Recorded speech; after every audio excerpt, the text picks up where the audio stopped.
yo llevo casi 10 años trabajando el problema de las víctimas, no solamente en términos académicos, teóricos, sino también manejando proyectos de práctica de estudiantes en la Javeriana que atienden en lugares donde hay víctimas, asesorando también ONGs en el tema de las víctimas y también de una u otra manera ayudando a estudiantes que trabajan en entidades del Estado y que me han planteado muchos interrogantes, como por ejemplo los casos que yo planteo en el libro, que son resultado de asesorías que hice a psicólogos de la Defensoría del Pueblo en relación a cómo valorar el daño en víctimas de conflicto armado en Colombia, que tienen que ver con desplazamiento, con haber sido víctimas de abuso sexual o de los múltiples comportamientos criminales. Ese es, dijéramos que la idea que me movió al texto que ahora les voy a presentar. Entonces, ahora sí pasemos a la siguiente filmina.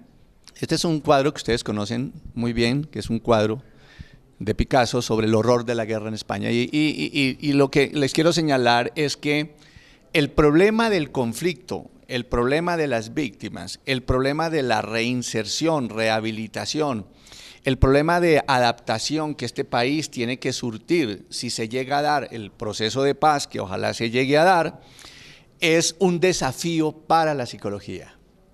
Y es un desafío que nosotros debemos enfrentar de una manera adecuada. Nosotros tenemos una gran falencia de formación en el pregrado. Y es que si bien el pregrado nuestro es un pregrado que lo habilita en teoría para poder ejercer una vez que se gradúa, pienso que la mayoría de los conocimientos que nosotros requerimos para poder abordar el tipo de problemática tan grande que es la violencia, no la tenemos. Es decir, hay un gran problema de formación en los psicólogos en relación a cómo poder abordar perspectivas, por ejemplo, de asistencia psicosocial, de intervención terapéutica comunitaria, de intervención en las legislaciones sobre el concepto de salud mental. Y todo ese tipo de cosas no forman parte del currículo. Es decir, todavía estamos viendo una psicología alejada del conflicto y alejada de la violencia que en Colombia se produce todos los días. Y por eso pienso que el desafío es doble, tanto para la psicología como para el psicólogo. Hoy hay una gran demanda de psicólogos para atender a las víctimas. Hay numerosos programas que se están creando, tanto dentro del Estado como ONGs, para poder atender este tipo de problemas. Incluso hay ONGs especializadas, por ejemplo, en niños reclutados del conflicto armado. Hay ONGs especializadas en el tema del abuso sexual del conflicto armado. Hay ONGs que hablan sobre crímenes de Estado y delitos. O sea, de alguna manera lo que estoy señalando es que hay varios nichos de intervención psicológica que se están especializando de alguna manera para poder atender este tipo de problemas, pero que no han sido preparados previamente o que no existen programas de formación ni en pregrado ni en posgrado que permitan habilitar a una persona para poder llevar a cabo esta actuación. Y más cuando la psicología se mueve, la psicología académica se ha movido a través de instrumentos tradicionales que hacen relación a categorías clínicas que no contemplan, por ejemplo, los fenómenos situacionales, culturales y propios de la violencia de cada lugar.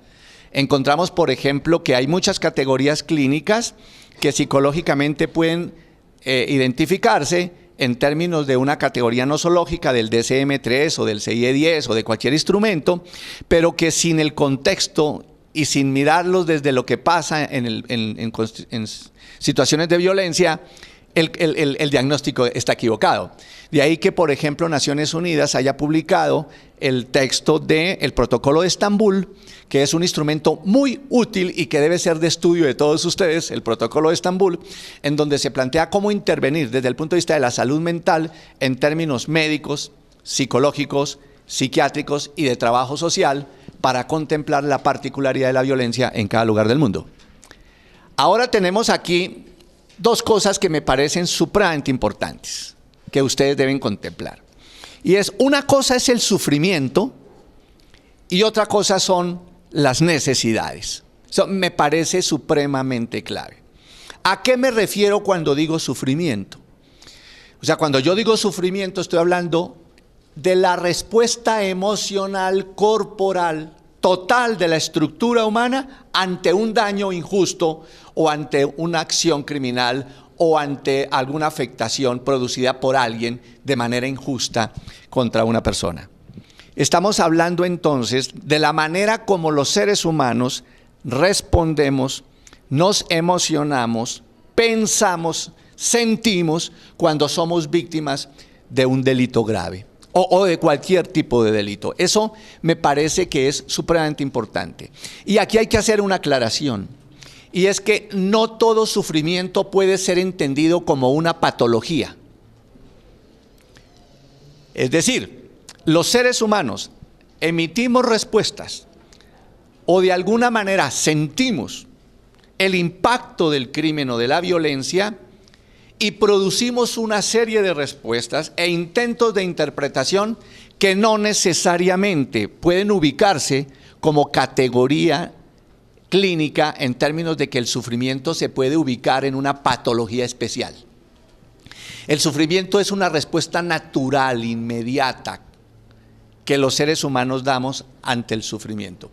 Y el sufrimiento está atravesado no por sintomatología clínica particular, sino que el sufrimiento está atravesado por el significado, el sentido, la vivencia, el color que nosotros los seres humanos le damos a la pérdida o le damos a ese acto vivido. De ahí que para muchas personas determinados actos son entendidos de manera distinta, aunque hayan sido el mismo delito en diferentes personas. Es decir, la particularidad de la cultura, la particularidad de los valores, la manera como se vive en determinada comunidad, le da sentido a su sufrimiento de manera diferente. Les voy a poner un ejemplo. Uno de los casos más terribles que hemos vivido recientemente es justamente la captura y la prisión de algunos sospechosos que hizo el gobierno norteamericano para llevar a la prisión de Abu Ghraib y de alguna manera intentar investigar qué fue lo que pasó con los ataques a las Twin Towers, a las Torres Gemelas. La acción ejecutada por los militares norteamericanos era de tortura psicológica frente a estas personas. Acordémonos que para determinadas culturas y creencias religiosas, el ejecutar un acto contra la creencia es mucho más doloroso que golpear.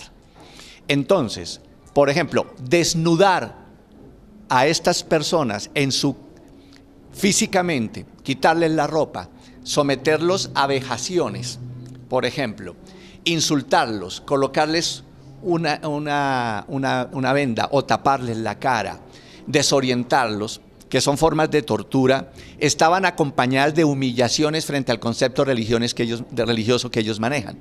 Y esa afectación de su creencia, esa afectación que lo hace a él susceptible de creer en eso y ser víctima de la humillación de su creencia, es mucho más dolorosa que el hecho de ser golpeado. Es decir, porque está siendo afectado en sus creencias, en su Dios, en lo que ellos consideran válido. Por lo tanto, el sufrimiento no necesariamente es expresión del cuerpo, sino que el sufrimiento es expresión de toda la estructura corporal. Los seres humanos no nos afectamos de una manera como compartimentos estanco. Cuando uno es víctima de un delito, todo su cuerpo se estremece, dice Fernández Cesarego. Cuando uno es víctima, uno no puede hacer una distinción, es que el daño es psicológico, el daño es somático, el daño está ubicado en tal parte, sino que el daño es la expresión total del sufrimiento, solo que hay manifestaciones particulares del cuerpo humano de ese sufrimiento. Por lo tanto, tenemos que considerar que el sufrimiento va mucho más allá de la expresión lingüística o de la palabra de las personas, porque muchas personas no pueden expresar su sufrimiento y porque muchas de ellas generan mutismo, por ejemplo.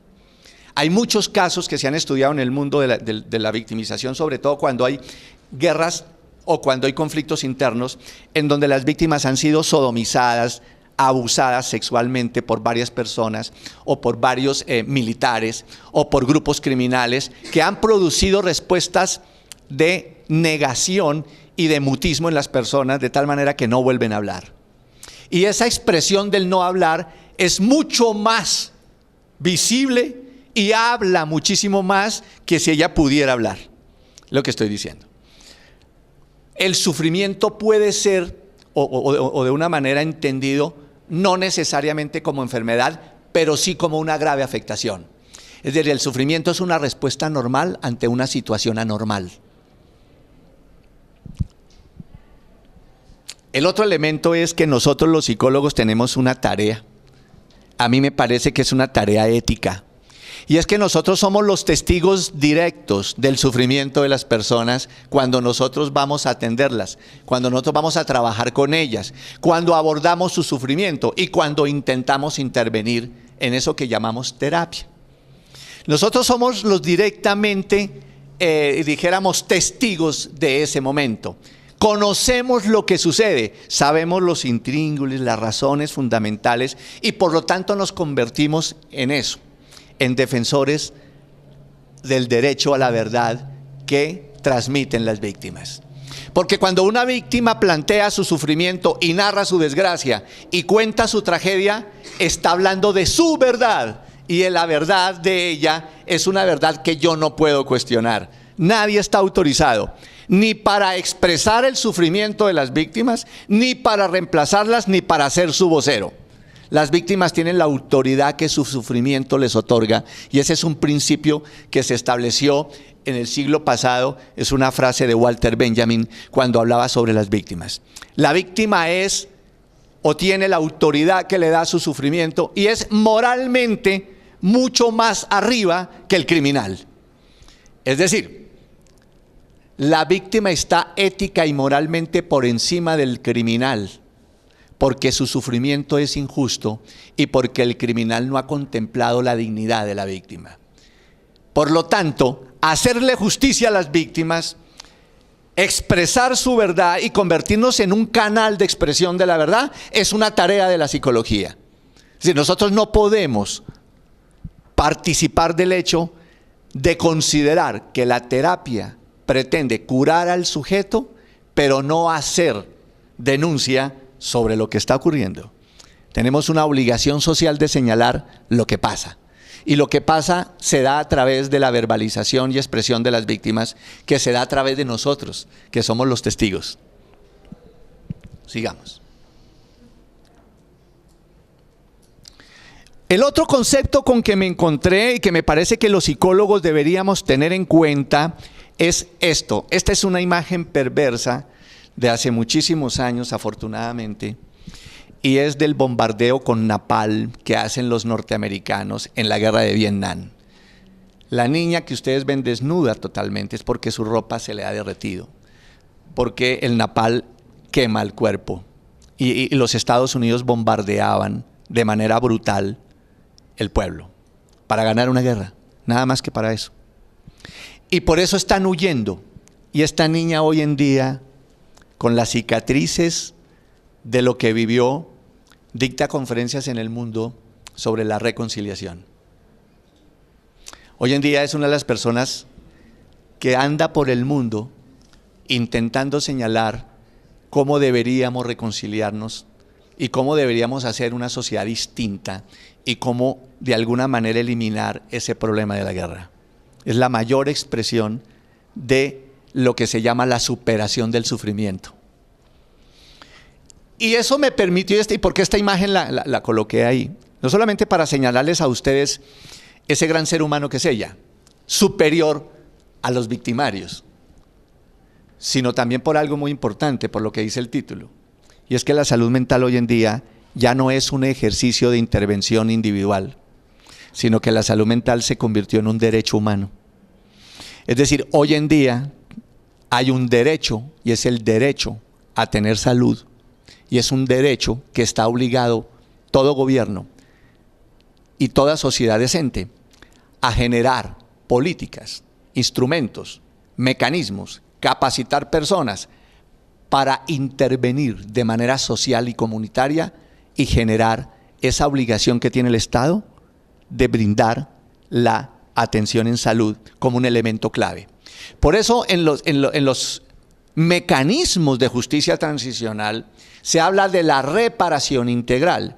Y dentro de uno de los componentes de la reparación integral se habla de la rehabilitación de las víctimas. La rehabilitación de las víctimas implica la intervención del Estado, no solamente en términos individuales, sino también en términos comunitarios, para hacer lo que se llama intervención psicosocial. Para trabajar de manera conjunta ¿con quiénes? Con médicos, trabajadores sociales, antropólogos, que permitan dar cuenta de las necesidades de esa comunidad y ser adecuadamente atendidas, y no convertir un escenario comunitario en un ejercicio de intervención terapéutica individual, porque eso no funciona. O sea, lo que nosotros hoy vemos es que se necesitan crear políticas públicas que permitan abordar el sufrimiento individual y social a través de acciones masivas que permitan contemplar la reconstrucción y construcción de una sociedad rota o quebrada por el crimen y la violencia. Y en eso tenemos que ser creativos. Los psicólogos tenemos que proporcionar herramientas de alguna manera creativas que permitan dar cuenta de acciones concretas para llevar a cabo la satisfacción de las necesidades que el sufrimiento produce en las víctimas de una sociedad determinada. Ahora sí, miremos el tema del daño, porque en psicología hablamos desde el sufrimiento. Por eso comencé hablando del sufrimiento, porque los psicólogos lo que hacemos es intentar mirar cuál es la razón que contiene y cómo expresa el sufrimiento de las personas. Pero el derecho, la ley, no habla de sufrimiento. Ustedes saben que el derecho es una construcción legal que tiene una influencia de poder y que define de una manera dogmática y abstracta aquellas cosas que le pasan a los seres humanos. Y por eso, para el derecho, que es un derecho positivo, lo que necesita es definir eso de manera claramente operativa. Es decir, para ellos el concepto que vale se llama daño. Es decir, ¿qué fue lo que se afectó? ¿En dónde está ubicada esa alteración? ¿Qué tipo de consecuencia produjo y cuál es la dimensión de ese daño? Y por eso la palabra sufrimiento antecede al daño. Hay dos conceptos, el concepto psicológico que ya señalé y el concepto legal. En Colombia, según la ley, existen tres tipos de daño, claramente identificados por la legislación. El primero se llama el daño moral. Y estos daños son susceptibles, ¿cierto?, de ser reparados, es decir, de ser valorados, cuantificados y establecer de alguna manera el valor del daño para ser resarcido a través de una indemnización a las víctimas. Este daño moral tiene que ver con qué. Esto es absolutamente curioso, porque para el derecho el daño moral no requiere intervención ni peritaje ni experticia psicológica. Para el derecho, el daño moral es el sufrimiento connatural que el crimen produce en la persona, que genera un sufrimiento, pero que con el tiempo se supera. Dicho de otra manera, lo que está diciendo el derecho frente al daño moral es que aquel sufrimiento, aquella afectación, aquel padecimiento producto del delito tiene un transcurrir normal en términos de la respuesta de la persona que no llega a impedirle de manera grave su desempeño individual y social. Es decir, que no connota patología, sino que es la respuesta natural ante un evento de carácter anormal. ¿Sí es claro? Y por lo tanto, el criterio de valoración de ese daño lo hace un juez. Y el juez, en su discrecionalidad, es el que establece el número de gramos oro que se le va a dar a esa indemnización para que la víctima la pueda reclamar. Sí, el daño moral, entendido como la respuesta natural y consecuente del injusto, es decir, del delito. Y el otro se llama el daño a la vida de relación, que es un daño que tiene que ver con la manera como los seres humanos nos relacionamos, desarrollamos nuestra vida, llevamos a cabo las interacciones y cumplimos eso que se llama la tarea vital de existencia, que es relacionarnos, producir, tener sueños, plantearnos cosas, idear cosas y soñar. El daño a la vida de relación es un concepto del derecho italiano y el derecho francés. Y nació debido a las afectaciones de orden fisiológico que las personas tenían cuando eran víctimas de un hecho no necesariamente delictivo. El caso típico del daño en la vida de relación es el de una persona que quedó hemipléjica cuando trabajaba como obrero en una construcción. Y entonces este obrero demandó civilmente a su patrón para que le indemnizara el hecho de haber quedado hemipléjico. Y el Consejo de Estado, en una sentencia muy trascendental, consideró que ahí cabía el daño a la vida de relación, porque consideraba que esta persona ya no podía comunicarse, conducirse y relacionarse como se comunicaba, se conducía y se relacionaba antes de ocurrir el injusto. Es decir, que no solamente se produce un daño físico, un daño orgánico, sino que también se produce un daño en las relaciones del sujeto, en la posibilidad de interactuar con los otros, en la manera como nosotros nos relacionamos. Y existe de alguna manera un daño gravísimo ahí, porque la persona nunca más va a poder volver a hacer eso. El daño en la vida de relación tiene que ver fundamentalmente con esa esencia del ser humano que se llama somos seres sociales. La vida no es posible sin el otro. Generamos una red de relaciones, desarrollamos diferentes roles, cumplimos diferentes tareas, intercambiamos roles, estamos en constante dinámica y eso en muchas ocasiones es afectado, es gravemente herido, gravemente afectado por un delito o por una acción como la que le estoy señalando. Hoy en día el Consejo de Estado y las demás tribunales de justicia en Colombia han hecho uso de este concepto para reparar a las víctimas y me parece que ese es un avance muy importante de la legislación. Y la otra categoría se llama daño psíquico. Y el daño psíquico en Colombia es considerado como una lesión personal. Es decir, está ubicado dentro del tipo penal llamado lesiones personales. Y aquí sí estamos hablando en términos absolutamente clínicos de categorías nosológicas determinadas. Es decir, estamos hablando de la presencia de una patología como esquizofrenia, psicosis, alteraciones obsesivo-compulsivas, problemas de control de impulso, lo que ustedes quieran. Estamos en presencia de la utilización de los instrumentos internacionales de clasificación de enfermedades mentales y aquí el daño psíquico debe corresponder a la categoría clínica establecida para poder ser considerada una lesión personal y de alguna manera mirar el pronóstico si es una grave afectación en el tiempo, es decir, si es crónica o no es crónica, si es momentánea, si es a corto, mediano, largo plazo, cuál sería la posibilidad de rehabilitación que tiene la persona, cuál es el pronóstico de esa enfermedad y de qué manera o qué necesitaría para poder rehabilitarse. Pero ahí estamos enfrentados a una categoría clínica particular, que es obviamente lo que le exigen a cualquier psicólogo que trabaje como clínico o en una entidad, en un consultorio privado o en una entidad del Estado prestando servicios como por ejemplo en las EPS o en las IPS. Entonces, pero ustedes ven aquí que esos tres tipos de daños son muy limitados. Es decir, uno pudiera decir, bueno, el Estado contempla los daños, pero lo que les voy a mostrar es que no es así.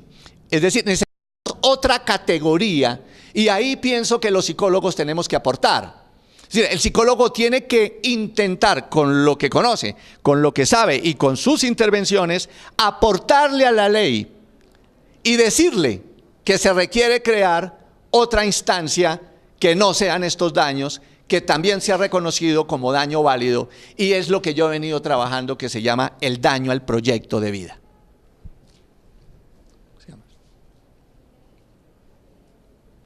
Vamos a mirar la definición que tiene la Organización Mundial de la Salud sobre salud mental. Yo la coloqué ahí porque no quiero hacer interpretaciones. Dice, para la Organización Mundial de la Salud, la salud mental es un estado de bienestar en el cual el individuo es consciente de sus propias capacidades, puede afrontar las tensiones normales de la vida, puede trabajar de forma productiva y fructífera y es capaz de hacer una contribución a su comunidad. Vean lo importante de esta definición. Muchos de nosotros no hemos dimensionado esta definición. Y además dice, la dimensión positiva de la salud mental se destaca en la definición de salud que figura en la Constitución. La salud es un estado de completo bienestar físico, mental y social, y no solamente la ausencia de afecciones o enfermedades. Dicho de otra manera, aquí lo que me está diciendo es, yo puedo estar sano en términos orgánicos, pero estar enfermo de la vida. Yo quiero que esto quede claro. Es decir, lo que nos está diciendo la Organización Mundial de la Salud es que estar enfermo no es presentar sintomatología médica, sino que estar enfermo es no poder llevar a cabo las actividades propias de mi ciclo evolutivo, si soy niño, adolescente o adulto.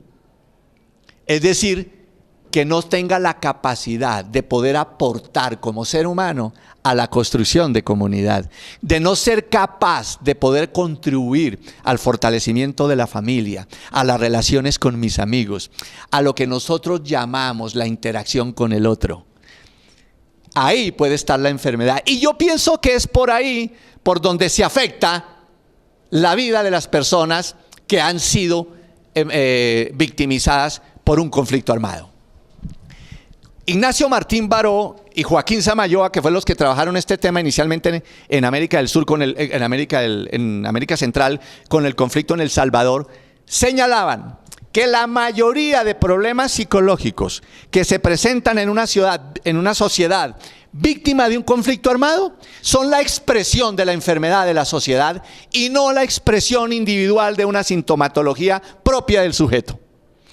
Dicho de otra manera, las enfermedades que presentan las personas en una sociedad conflictiva y problemática son la expresión de esas condiciones inadecuadas y no el problema individual del sujeto. No es un asunto interno, sino es la respuesta de un sujeto ante condiciones externas violentas. Y por eso él decía, una sociedad sometida a la polarización convierte a aquella persona que no está polarizada en enemigo de ambos bandos.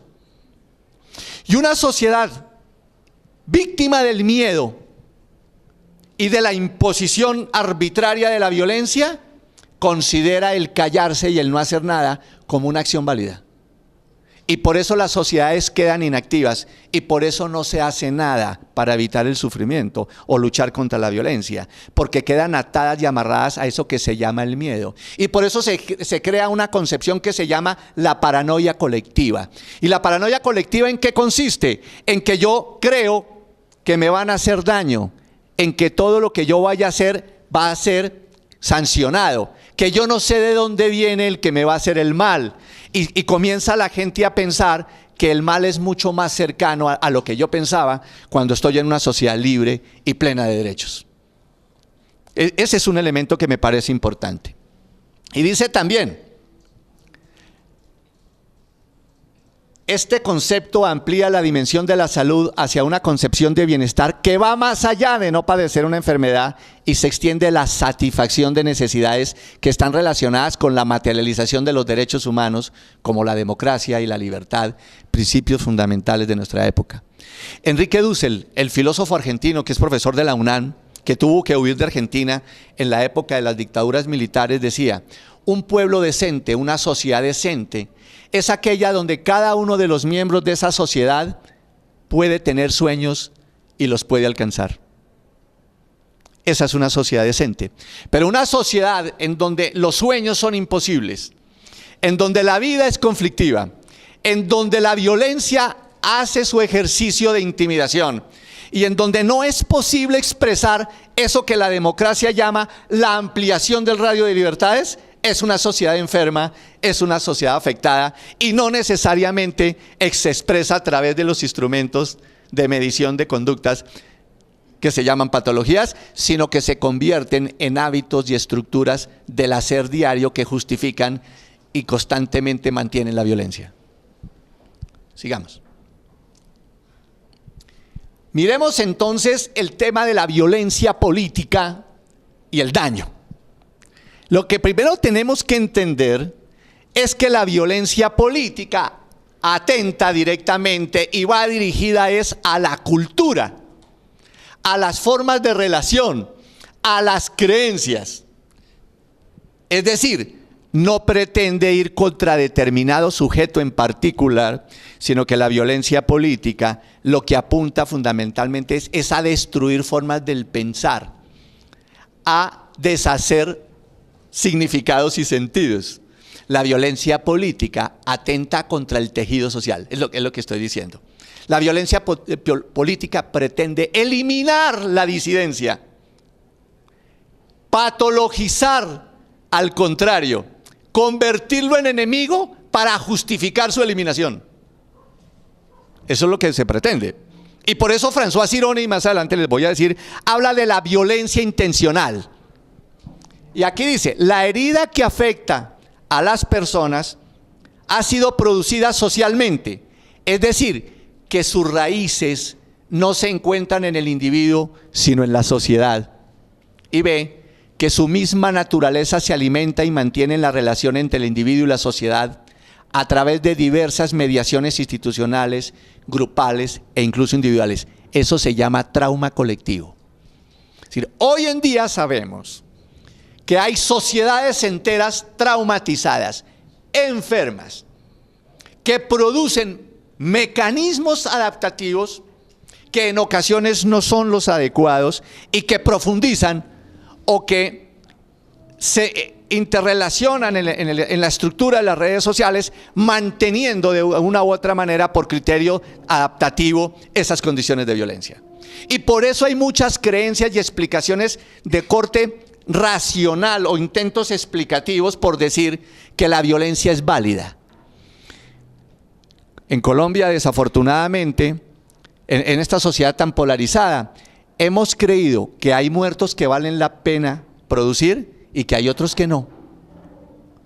En Colombia es uno de los pocos países en donde hay fenómenos de violencia, en donde justificamos la violencia de unos y rechazamos la violencia de otros, cuando lo que deberíamos defender es la vida humana. Aquí hay gente que defiende a la violencia, que le hace culto a la violencia, que no rechaza las armas, que las acepta cuando esas armas se utilizan para defender ideologías de determinado color. Esas sociedades intentan buscar explicaciones o religiosas, o sociales, o míticas para mantener la violencia, y eso se llama trauma colectivo. Es decir, cuando una sociedad es incapaz de transmitir la diversidad, de sustentar la diferencia y de expresar la necesidad que tenemos de pensar distinto para, a través del miedo y la imposición, expresar que la violencia es válida, la sociedad está traumatizada. Se ha producido una afectación y eso no figura en el DSM-5 ni en el CIE-10. El terrorismo y la violencia política tienen un sentido eminentemente instrumental. En la mayoría de los casos, su objetivo es extender el miedo, la inquietud y la incertidumbre a una escala más amplia, con el fin de alcanzar una influencia política que satisfaga su perspectiva ideológica. Es decir, es neutralizar con el miedo, con la impotencia, a toda una sociedad. Es creer que si usted hace algo va a ser victimizado. Y por eso la violencia terrorista y criminal escoge a sus víctimas. Es decir, cuando el terrorista quiere producir miedo en una sociedad, escoge a las figuras más representativas de esa sociedad y los asesina porque está enviando un mensaje. Les está diciendo que todo aquel que se oponga le va a pasar lo mismo. Y por eso no necesita liquidar a todo el pueblo. Necesita escoger a las figuras más representativas y a esas, contra esas, y por eso se llama violencia intencional. Es decir, tiene un plan, un proyecto. No es violencia producto del desorden. Por el contrario, es una violencia pensada, estructurada, dirigida hacia nichos y hacia personas particulares para producir un efecto grupal global. Para mirar un ejemplo no nuestro, el caso de las Torres Gemelas, para volver al caso del 11 de septiembre. Cuando ocurre el 11 de septiembre y posterior a la ocurrencia de las muertes y de los ataques con los aviones a las Torres Gemelas, ¿qué ocurrió en la expresión emocional del pueblo norteamericano? Se creó una sensación de que eran vulnerables. Es decir, el pueblo que se creía que era el escenario de las libertades, el pueblo más seguro del mundo, en donde se establecía o se conseguía el American Dream, el sueño americano, se convirtió de un momento a otro en un pueblo con temor y angustia de que algo les fuera a pasar, y el pueblo entendió que eran vulnerables. Y cuando uno concibe que es vulnerable, hay ya un trauma, ahí ya usted ya entiende que es susceptible de ser dañado, porque los seres humanos tenemos una conciencia ingenua de que no nos va a pasar nada, de que a nosotros no nos sucede. O sea, nosotros nos conducimos por la confianza ingenua de que el mundo es seguro, pero no es así. Por lo tanto, cuando hay ataques colectivos a la comunidad, hay masacres colectivas, lo que se intenta es colocar a la población en condición vulnerable, porque la vulnerabilidad psicológica es el abono suficiente para implantar otra ideología y justificar las muertes a través de la permanencia de aquellos que han vivido. Uno de los grandes problemas de la violencia que los psicólogos tenemos que enfrentar es que muchas víctimas sienten culpa de estar vivos. Es decir, se patologiza el hecho de haber sobrevivido y se comienza a cuestionar por qué personas mejores que uno han muerto y por qué yo sigo vivo.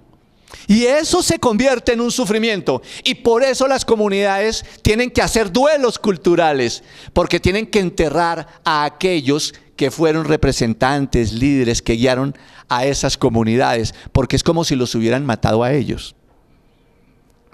Estudiar la violencia no puede ser un ejercicio de sintomatología e índices de afectación psicológica por fuera de esta comprensión que yo estoy intentando hacerles a ustedes. El trauma y la violencia. Aquí está la violencia intencional, y les voy a leer la definición que yo encontré de Sironi, de François Sironi, una psicoanalista francesa que, entre otras cosas, me pareció muy interesante porque la primera postura que dice Sironi es contra la postura clínica psicoanalítica. Y dice: por esta razón, la experiencia colectiva de la guerra y de la violencia política está centrada en el sufrimiento que se instala en el centro del orden social, ya que forma parte de la memoria social. Acuérdense que yo les hablé hace un rato sobre el problema de la verdad. Las que están en juego cuando surge la violencia son las formas culturales y sociales a través de las cuales una sociedad específica define el mundo conocido y sus valores. Por eso la violencia intencional, la violencia terrorista, la violencia criminal, la violencia política pretende es afectar el núcleo central de la población, cambiarle sus creencias, discutir sobre sus dioses. Más o menos lo que los españoles hicieron con nosotros. Es así. Sin embargo, debemos recordar lo que nos precisa Derek Summerfield, en el sentido de que no hay formas socialmente definidas para elaborar un duelo de un estilo de vida que se muere. Debido a que cuando el conflicto se da de manera sistemática e involucra la intimidación mediante el terrorismo o la destrucción de comunidades enteras, los sobrevivientes de los actos brutales registran sus heridas como algo social y no tanto como algo psicológico individual. ¿Sí ven?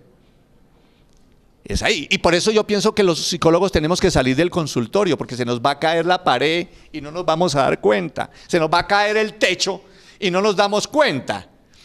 Los psicólogos tenemos que comprender la dimensión social, cultural del sufrimiento. Tenemos que leer a los sociólogos, tenemos que leer a los antropólogos, tenemos que comprender qué significa sentido. Tenemos que mirar eso que Clifford Geertz nos denominó como cultura cuando decía que son los artefactos, construcciones, sentidos, significados que nosotros le damos en la interrelación con el otro y que nos permite conducirnos de acuerdo con esa comprensión. La cultura es una construcción global y por lo tanto el terrorismo y la violencia afecta esa estructura. Y por eso muchas comunidades se sienten víctimas totales. Y ustedes se han dado cuenta, por ejemplo, que en el caso de en el gobierno de Álvaro Uribe se creó una oficina para trabajar el tema de las víctimas, la Oficina de Reconciliación y Reparación, que trabajaba el tema de la violencia, y por eso se intentó mirar de qué manera poblaciones enteras habían sido victimizadas y de qué manera ese sufrimiento se estaba dando ahí y cómo había afectado de manera particular a la cultura, y por eso se empezó a hablar de la reparación colectiva. El concepto de reparación colectiva nace de acá, de lo que se llama la violencia intencional.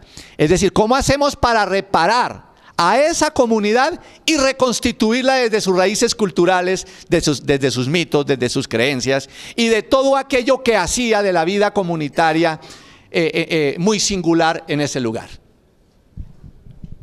La tragedia de Trujillo, por ejemplo, es muy clara. Cómo se afectó de manera directa a la comunidad, porque comenzaron a asesinar personas por profesiones. Entonces asesinaron a los carpinteros, luego asesinaron a los campesinos, luego comenzaron a asesinar a los carniceros, luego comenzaron a asesinar, o sea, empezaron a asesinar particularidades propias de esa cultura para invadir y producir sensación de miedo, para decir, aquí nadie está libre de morir. Sigamos. La violencia intencional tiene estos componentes que están ahí en esta gráfica, que no se ve muy bien, pero bueno.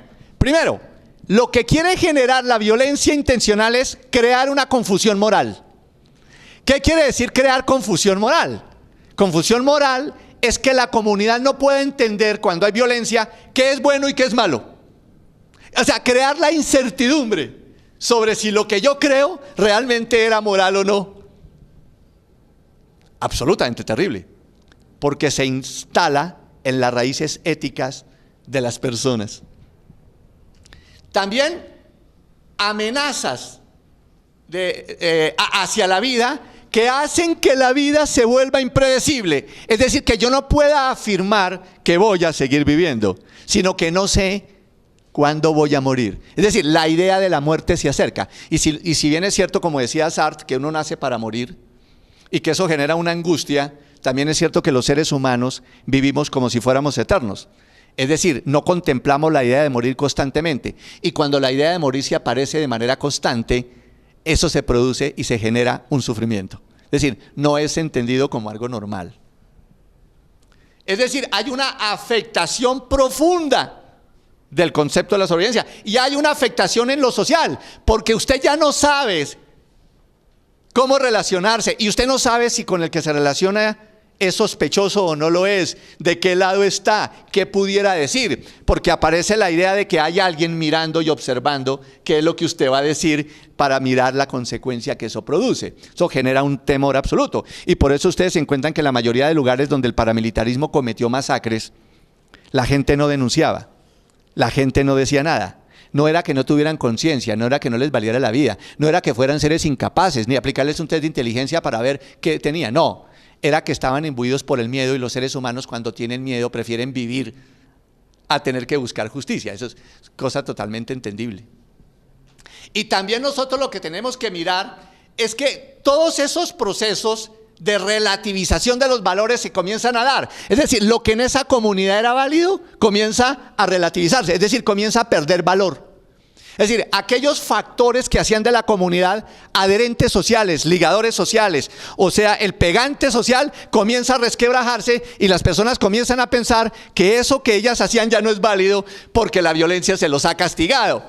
Y no conciben que es el efecto de la violencia y no el problema de la violencia. Ahí es donde está el asunto. Y por eso existe una confusión entre la existencia y la realidad. Y por eso se psicotiza la gente. Por eso la gente no sabe si lo que está viviendo es un sueño, si es una pesadilla, ¿cierto? Si de eso se va a salir rápido, y además se le quita el piso a eso que se llama proyecto vital. Es decir, que yo no puedo construir ningún proyecto porque las condiciones en las que vivo no me lo permiten.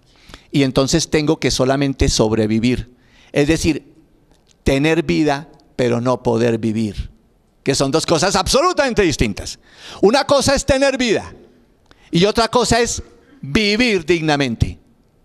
Uno no defiende la vida, porque la vida está ahí, ni yo tengo derecho a la vida. Yo a lo que tengo derecho es a vivir dignamente, a poder soñar, a poder tener anhelos, a tener proyectos, a equivocarme, a hacer cosas. Y si eso no lo puedo hacer, yo no tengo posibilidades de un proyecto vital de existencia. Y ese es un daño mucho más grave que tener una depresión. Pasemos a la siguiente. El trauma intencional implica la utilización de tácticas traumáticas. Mire, por ejemplo, cuáles son. Torturas, construcción intencionada de paradojas.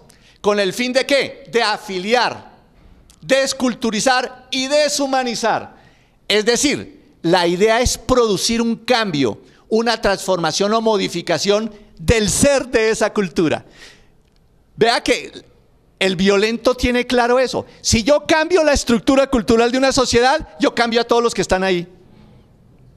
Y me es más fácil atacar una cultura, una comunidad, una nación entera, que ponerme a cambiar a cada sujeto.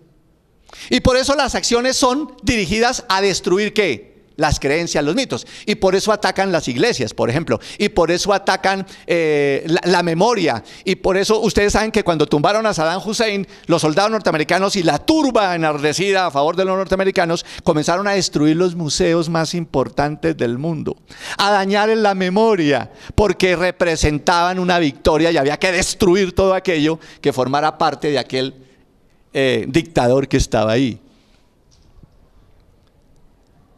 Las técnicas traumáticas se emplean en un buen número de grupos humanos para fabricar personas mediante procedimientos que pretenden generar afiliación y como procedimiento de iniciación, fabricación terrorista, generación de ambientes sectarios.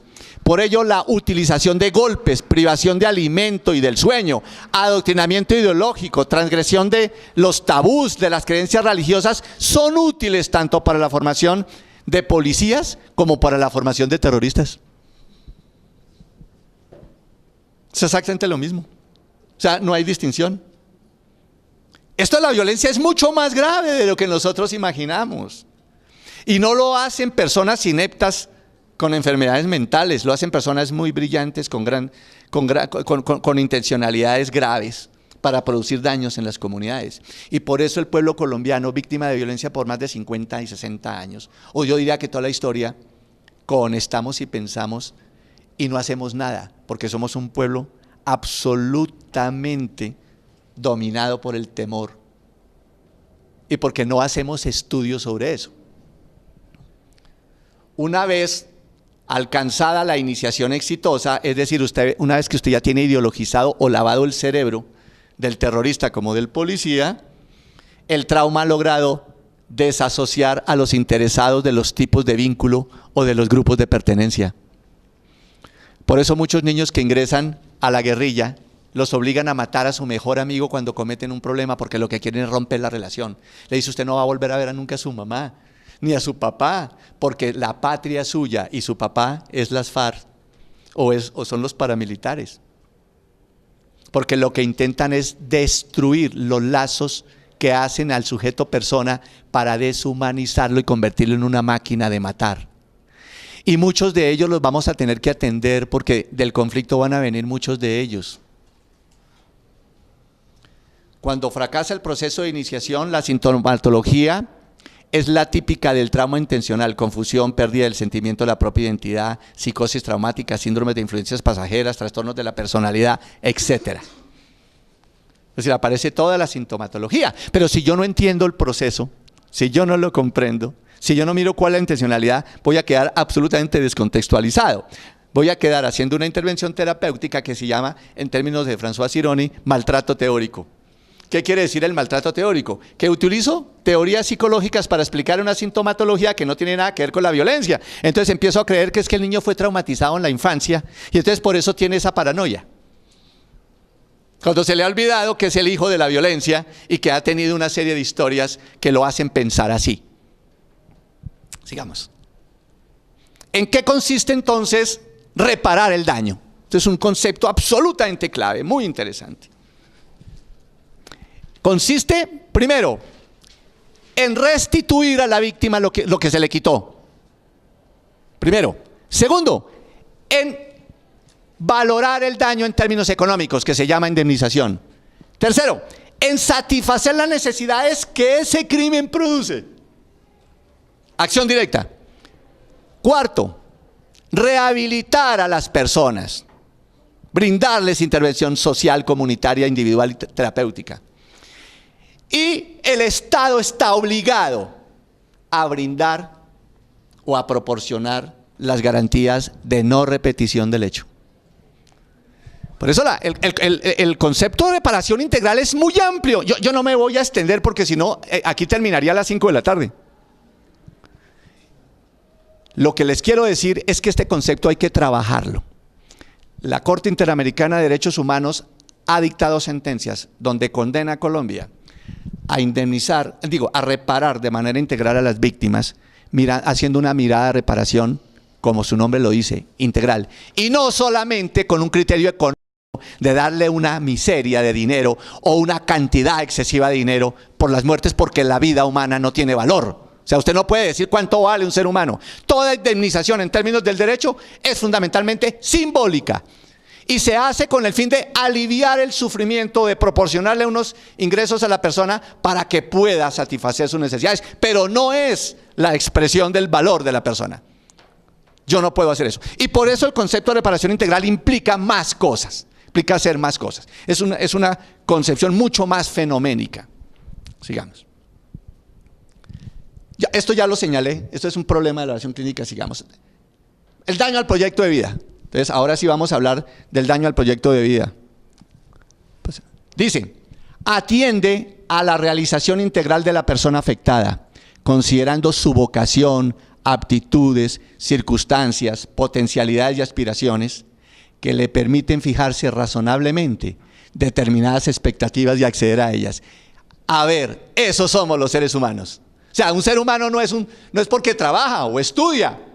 No, un ser humano es el que tiene todo eso. Tiene vocación, aptitudes, circunstancias, potencialidades, aspiraciones, sueños, anhelos. Esos somos los seres humanos. Y cuando eso se nos daña, nos han dañado el proyecto vital de existencia.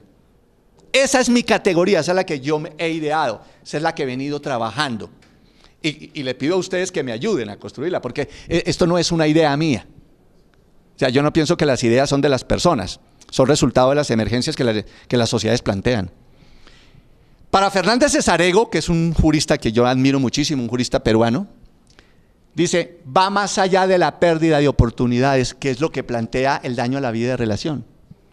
Se elabora en torno a la idea de realización personal y tiene como referencia diversos datos de la personalidad y el desarrollo individual que sustentan las expectativas del individuo y su capacidad para acceder a ellas.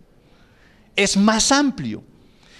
Es como decía, o como dice Martha Nussbaum cuando plantea el problema de las potencialidades humanas. Martha Nussbaum dice, a diferencia de los psicólogos, nosotros no tenemos los seres humanos necesidades que cubrir, sino somos capaces de hacer cosas. Entonces dice Martha Nussbaum, somos capaces de relacionarnos bien con el otro. Somos capaces de hacer la paz. Somos capaces de contemplar al otro como ser distinto. Y eso es muy diferente a hablar de necesidades humanas, en términos de que me las tienen que satisfacer. Por eso el avance conceptual de Martha Nussbaum es muy importante. Martha Nussbaum es la alumna más brillante que ha tenido Amartya Sen, el Premio Nobel de Economía. ¿Cuáles son los criterios que yo he ideado? Y aquí ando medio perdido, despistado, porque yo no tengo la verdad, ya les dije, si no estoy haciendo una construcción de esta categoría que llevo trabajando más de 6 años. Yo pienso esto, la vida humana concreta de cada ser humano, y es una frase de Dussel, dice, es su modo de realidad. O sea, cada uno tenemos un modo de realidad.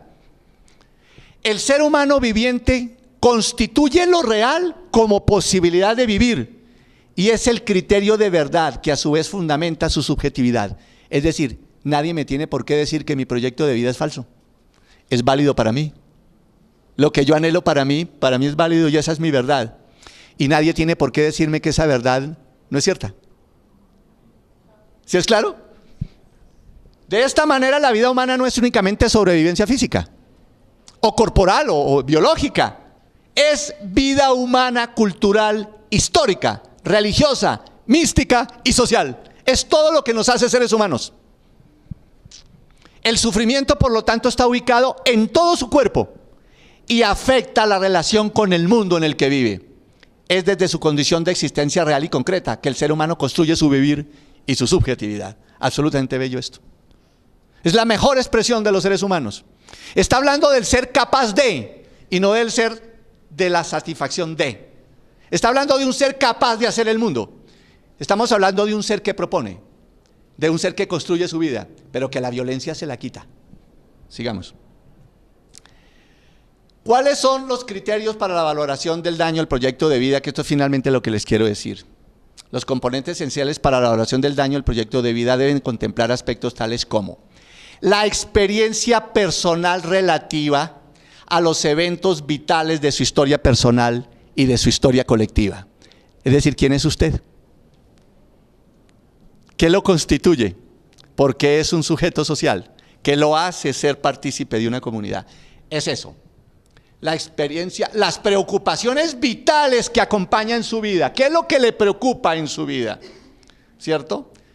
La desesperanza, los rencores, las venganzas, el perdón, la manifestación, la huida, los enfrentamientos, los deseos de justicia, los suicidios, todo ese tipo de cosas que hacen que yo exprese mi dolor y exprese mi sufrimiento. Por lo tanto, esas sensaciones, esas expresiones son la manifestación clara de que hay un daño al proyecto vital, de que hay una afectación a su vida, de que usted ya no puede vivir como quisiera. La satisfacción vital y el disfrute de la vida. Muchas mujeres víctimas de desplazamiento o que le han asesinado a sus hijos dicen: a mí mi hijo cuando me lo mataron me cortaron los brazos. Esa es una metáfora. La metáfora quiere decir que su vida nunca será igual desde que mataron a su hijo. Y que nunca va a disfrutar de la vida aunque tenga vida. Y eso la psicología lo tiene que trabajar. Eso no lo trabaja. Existencia de planes vitales, personales, familiares y sociales. Usted debe tener planes. Si no los tiene, está muerto. Cualquier plan. No el plan que yo quiera, el plan que usted quiera. Su verdad. Organización y estructuración de planes, proyectos, capacidad de autonomía y heteronomía, y compromiso social y responsabilidad. Esas son las categorías que a mí me parece debemos mirar cuando de establecer un daño se trata. Y si ve que aquí yo no estoy hablando de si tiene temores, angustias, de si tiene estrés o no tiene estrés. Estoy fundamentalmente hablando de lo que significa el disfrute de la vida. Tenemos derecho a disfrutar la vida, tenemos derecho a gozar la vida. No podemos vivir solamente para conservar la estructura física del cuerpo. Tenemos que vivir para crear, para sentir, para idear, para lo que queramos, para tener un proyecto vital, para hacer de nosotros seres válidos, sociales, y si no felices, no frustrados, no afectados. ¿Qué sería lo apropiado? ¿Intervenir a una persona primero o intervenir a una sociedad? ¿O cómo se interviene? ¿Sí? No sé si me entiende. De pronto, en el momento como llega uno como psicólogo a una comunidad, que lo ideal sería de pronto atenderlo en su entorno. ¿Desde dónde comienza uno? ¿Desde lo individual o desde lo social? Porque somos seres sociales, pero cada uno tiene una realidad diferente. Y quiero hacer una precisión, es que cuando yo digo intervención individual o grupal, no me estoy refiriendo al caso puntual en términos de que me voy a donde un sujeto o me voy a donde una comunidad a hacer algo. Quiero aclarar esto, cuando tú intervienes o intentas intervenir con una acción terapéutica en un sujeto, no debes olvidar que ese sujeto es un ser social y cultural que está en un contexto determinado, que tiene una historia y que su pueblo o su estructura social ha vivido unos elementos de violencia que lo hacen construir una forma de interpretar eso que él llama sufrimiento. Por lo tanto, el criterio de intervención no está dado por categorías nosológicas de un instrumento, sino que están dadas por la interpretación, significado y sentido que ese sujeto le da a ese sufrimiento. Porque muchas de las expresiones de dolor que esta persona manifiesta son expresión de ese sufrimiento social. Es decir, es ver al sujeto como expresión de lo social y no como un trauma interno del sujeto que no ha sabido manejar, o en términos psicoanalíticos, la angustia que le da al yo y la desintegración del yo. No, lo que estoy tratando de señalar es que para poder comprender el sufrimiento de la persona tengo que ubicarme en el contexto social, político y cultural y de la vivencia y construcción del sujeto que le permite expresar ese tipo de sufrimiento. Y también debemos entender que no es posible una paz en Colombia si no intervenimos de manera interdisciplinaria en las comunidades, atendiendo factores sociológicos, antropológicos y psicológicos, y ampliando ese rango que se llama psicología social o asistencia psicosocial, para hablar de una asistencia sociocultural que permita abordar la construcción del tejido social, reconstruyendo desde las creencias, los mitos y la religión que poseía esa comunidad, para poder hacer de esa sociedad una sociedad hacia adelante, y no para simplemente producir una cura parcial que alivia de manera. Y también para señalar que la comunidad entera requiere de acciones concretas del Estado para satisfacer necesidades vitales, como es la posibilidad de reconstruir el tejido y la posibilidad de que esa persona tenga en ese lugar las mediaciones necesarias para alcanzar su sueño, que haya centro comunitario, que haya centro de salud, que haya iglesias si es que creen en la religión católica o musulmana, la que quieran, que hay, por ejemplo, posibilidades de educarse, es decir, proporcionar unas posibilidades y mediaciones para hacer eso. Y eso también es el disfrute de la vida. Eso no corresponde a los que construyen carreteras. Eso forma parte de nuestra estructura de idear formas para satisfacer necesidades. Es decir, es crear condiciones colectivas para que las personas puedan vivir y no simplemente sobrevivir. Quería realizarle dos comentarios con respecto a lo que alcancé a escuchar. El primero de ellos es refiriéndome a lo que usted dijo de las técnicas de tortura, que pues todo lo que se utilizaba, privación del sueño y otras cosas, tanto para digamos, personal al margen de la ley como las mismas fuerzas militares, ¿sí? En ese caso, ¿cómo ve usted lo que ocurre en las universidades? Que digamos que la técnica que empiezan a utilizar es la palabra, ¿sí? Y es un fenómeno que se ha visto en muchas universidades, no sin privarlo del sueño ni nada, sino que simplemente cuando una persona tiene habilidades comunicativas, ¿sí? Empieza en la universidad a impartir ciertas ideologías y la persona, de acuerdo a su madurez en personalidad y esto, se deja afectar o no y empieza a cambiar desde allí su ideología, que es lo que estamos viendo que ocurre en las universidades. Y el segundo comentario es, pues la compañera hacía, digamos, referencia como a una reconstrucción comunitaria, pero ya yéndonos hacia la parte individual y viendo varios casos de que varias personas que han participado en conflictos armados, por ejemplo, los militares que han ido a otras guerras en otros países, nos damos cuenta que a su regreso su curación es difícil, digamos, se le queda aquí grabado muchas cosas que de pronto por más intervención que haga un psicólogo clínico ya no tiene mucho que arreglar, y lo vimos, digamos, cuando ocurrió la tragedia del Poseto, de un colombiano que estuvo en otros países y regresó acá, pero su mentalidad era otra, sus convicciones eran otras y tenía aquí tantas cosas grabadas que miren lo que pasó, o sea, miren lo que desembocó todo esto, y quería pues conocer su opinión con respecto a eso. Mire lo que ocurre, las investigaciones psicológicas en los efectos de la violencia en los niños, las últimas investigaciones que se han encontrado y que uno las cuenta publicadas en los journals, plantea lo siguiente, que cuando un niño es víctima en muy temprana edad de hechos violentos, traumáticos, que ha presenciado de alguna manera tragedias o actos absurdos, afecta la estructura neuronal del cerebro. Y cuando usted ve que ese niño es golpeado, martirizado constantemente, su estructura cerebral va cambiando y le va generando en la etapa de la adultez una forma distinta de reaccionar a lo que se supone reacciona una persona que no ha vivido esos momentos. Lo que quiere decir es que presenciar la violencia, ser testigo de violencia afecta porque el cerebro, por su flexibilidad, por su adaptación a la realidad, produce cambios que generan, por ejemplo, no necesariamente, pero algunas, como por ejemplo insensibilidad emocional, actos de crueldad, pérdida de la empatía y una serie de cosas. Ese es el primero. Y lo segundo es que lo que está señalando es muy cierto.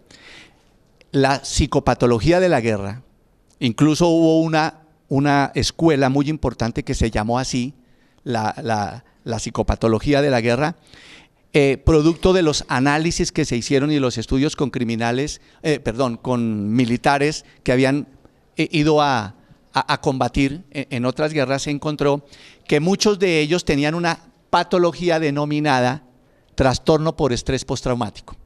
Es el denominado síndrome por estrés, que es una respuesta tardía que de no recibir atención y que de no ser oportunamente abordada produce estados de psicosis como el que vivió Campo Elías Delgado en el Pocetto y por eso asesinó a esas personas. Entonces, ¿qué es lo que sucede? Que si bien la guerra produce una absoluta o un daño grave en la estructura cerebral de la persona y afecta su propia vida porque el ver explotar en pedazos seres humanos no es agradable para nadie, ni siquiera para el propio criminal que lo produce, a no ser que sea sádico, eso genera afectación en su psique. Por lo tanto, lo que debe hacer una sociedad respetable es intervenir de manera inmediata esos criterios para poder establecer y mirar si evidentemente el sujeto va hacia un síndrome por estrés postraumático, ameritaría un tipo de intervención para que posteriormente eso no degenere en lo que se llama reacciones psicóticas o de pérdida de realidad y el sujeto se desorganice.